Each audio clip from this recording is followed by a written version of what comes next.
हम लोगों के लिए, और यहाँ कई फौजी हैं आज ऑडियंस में, कई फौजी हैं, और हर फौजी के लिए ये कहानी ऐसी है कि हम सब बड़े हुए हैं इस कहानी को सुन सुनकर। कई फौजी ऐसे हैं जो सेकंड लेफ्टिनेंट अरुण खेत्रपाल के साथ सर्व कर चुके थे फौज में। अगस्त, आपके लिए वो अनुभव क्या था to live the life of a legend? आपने कैसे तैयारी की इसके लिए? तो sir, actually I would like to start off by saying thank you for having us here. ये जो एक्सपीरियंस रहा है, डेफिनेटली मैं अभी मतलब समझने की कोशिश कर रहा हूँ।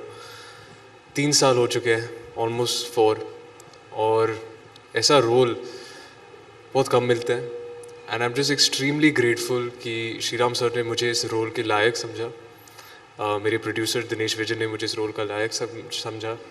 And I don't know, I am overwhelmed today. जो हमारा ट्रेलर प्ले हुआ है हम सबके सामने, I don't even know what to say, but it's been the best experience sir. It indeed is. यहाँ पर जितने फौजी हैं मैं उनको देख रहा हूँ, वो फौजी भी भावुक हो गए हैं, क्योंकि वो वीर योद्धा जो 21 वर्ष की आयु में देश के लिए अपना सर्वस्व न्यौछावर कर दे, और जो डायलॉग है इस फिल्म का, क्योंकि मैं आप तीनों से इस फिल्म के अलग अलग डायलॉग असल में सुनना चाहूंगा जीवंत। हमें ये लग रहा है कि हम सेकंड लेफ्टिनेंट अरुण खेत्रपाल को अपने सामने इस समय देख रहे हैं, and that's truly truly spell binding हमारे लिए।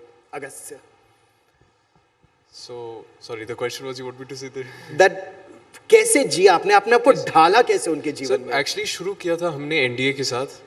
वो बहुत ज़रूरी है एक फौजी के लिए to understand the foundation of, it's the cradle of the army, it is called, if I believe, if I am not wrong. तो वहाँ से शुरू करना बहुत ज़रूरी था हमारे लिए। वहाँ पे आप सीखते हो आपके बेसिक्स, ड्रिल, OLQs जो कहलाते हैं, द ऑफिसर लाइक क्वालिटीज़।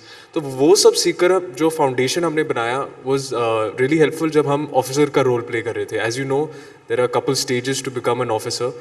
तो जो NDA में, IMA में आप सीखते हैं, I think is a very important learning. Camaraderie, उनके जो स्क्वाड्रंस होते हैं, स्क्वाड्रन लीडर्स बनते हैं, squadron captains, which I believe Arun Khetrapal was an SCC, which you would call a squadron commander, हाँ, cadet captain जी। तो I think that was my first experience। उसके बाद हम पूना हाउस गए थे पठानकोट में, वहाँ पे ट्रेनिंग की टैंक के साथ खास करके, क्योंकि जो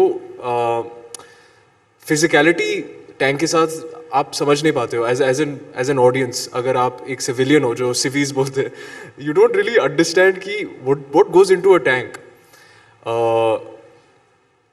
पहले सेंचुरियन टैंक में 4 लोग पढ़ते थे, अब 3 जो T-72 मॉडल्स आ गए हैं। पर वो जो कम्युनिकेशन रहता है एक दूसरे के बीच, वो जानना बहुत ज़रूरी था हमारे लिए। तो वो सीख पाए। The kind of traditions of a regiment, Poona उसके जो dining in ceremonies. So I think all these things together brought us in to understanding what the life of an army officer is, and overall जो sense of responsibility है ना, वो समझ आई I think in देश के प्रति जी सब कुछ। सिमर, आपको जब ये फिल्म का ऑफर आया, क्योंकि हमने जो बचपन से पढ़ा है या सुना है, उसमें यह था कि सेकंड लेफ्टिनेंट अरुण खेत्रपाल के जीवन में उनका पहला प्यार उनकी वर्दी थी, 6 ब्रावो। उनका दूसरा प्यार उनका फामागुस्ता, उनका टैंक था। उनका अगला प्यार उनकी जावा मोटरसाइकिल थी। किरण कब आई और कहाँ आई? जी नहीं, किरण एक्चुअली है, और इनफैक्ट हम ये पिक्चर में भी शेयर करते हैं कि वो अभी भी हर साल अरुण खेत्रपाल के लिए केक भेजती है उनके बर्थडे पे। तो ऑफ कोर्स थोड़ी सी प्राइवेसी रखने के लिए we have not shared anything else further, but it's her character is real. और उसके लिए आपका इमोशनल एंट्री पॉइंट इस फिल्म में आपके लिए क्या था? मुझे एक मौका मिल रहा है to fall in love with a soldier. I think that itself कि मुझे लगता है मैं और शब्दों में बयान नहीं कर पाऊंगी कि कैसी थी वो फीलिंग, लेकिन एक रिस्पॉन्सिबिलिटी आती है उसके साथ, और वो मुझे बस बहुत ही सच्चे मन से उसको शो करना था। और बस वही रिस्पेक्ट के साथ मुझे बस आगे बढ़ना था उसके साथ। हाँ, क्योंकि वो परस्पर दैट लव एंड रिस्पेक्ट जो दोनों एक साथ चलते हैं, वो बहुत यूनिक है इसमें। जयदीप भाई, आपके लिए तो फौज में जो आपकी भूमिका है वो तो आप ही हमें बताइएगा, उसके बारे में मैं आऊंगा, लेकिन फौज और आपका नाता एक दिल का नाता हमेशा से रहा है। जी नमस्कार आप सबको। और बिल्कुल आप सही कह रहे हैं भाई, मैं फ़ौजी बनना चाहता था। एनडीए का एग्ज़ाम दिया तब रिटन क्लियर नहीं हुआ, फिर तब तक उम्र निकल गई जब तक समझ में आया, और फिर 2 एसएसबी दी, दोनों फेल हो गया। अब फिर उम्र बची नहीं, फिर मैं कुछ और करने लगा, मैं एक्टर बन गया फिर।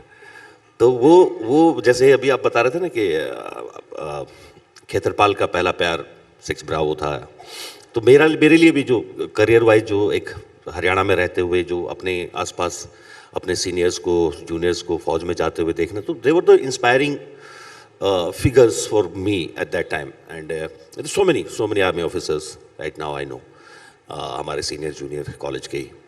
सो वो पहला एक रुझान जो है, जो लगाव है उस वर्दी से, उस लाइफस्टाइल से, वो वहाँ से आया है। जी वर्दी आप बहुत स्टाइल में पहनते हो वैसे, मतलब अगर आपको पुलिस की भी वर्दी में देखो जी, गैंगस्टर के रूप में भी देखो माफिया के रूप में भी देखो, बहुत स्टाइल से। लेकिन इसके लिए क्या तैयारियां की आपने? मैं एक्चुअली चाहूँगा कि मैं ना बताऊँ कि क्या है ये किरदार, कैसा है। मैं जेन्युइनली ये चाहूँगा कि आप उसको फिल्म में देखें। बस मैं इतना आपको बता सकता हूँ कि मैं वो प्ले कर रहा हूँ जो इस 21 साल के बहादुर लड़के से जिसने आखिरी लड़ाई लड़ी थी इसके ऑपोजिट में, और उसकी कहानी, उसके बाद उस इंसान की कहानी भी बहुत कमाल की रही है। वो आप फिल्म में ज़रूर देखिएगा। तो मेरे लिए कहानी बहुत ही इमोशनल लेवल पे थी, क्योंकि मैंने भी थोड़े दिन पहले बताया था कि मेरा अरुण खेतरपाल नाम से जो पहला जो परिचय हुआ वो बहुत पहले। मेरा एक दोस्त आईएमए से पास आउट हो रहे थे, तो मैं उनकी पासिंग आउट परेड पे गया था, तो अरुण खेतरपाल के नाम पे खेतरपाल ऑडिटोरियम है जहाँ पेपिंग सेरेमनी होती है, तो वो पहला इत्तेफाक था, मतलब उनको जानने का। तो वो जर्नी बहुत मेरे लिए भी बहुत वो रही है जब मुझे पता चला कि अच्छा ये फिल्म जो है अरुण के ऊपर बन रही है। तो it was a very amazing moment, and nobody can say no to this kind of film.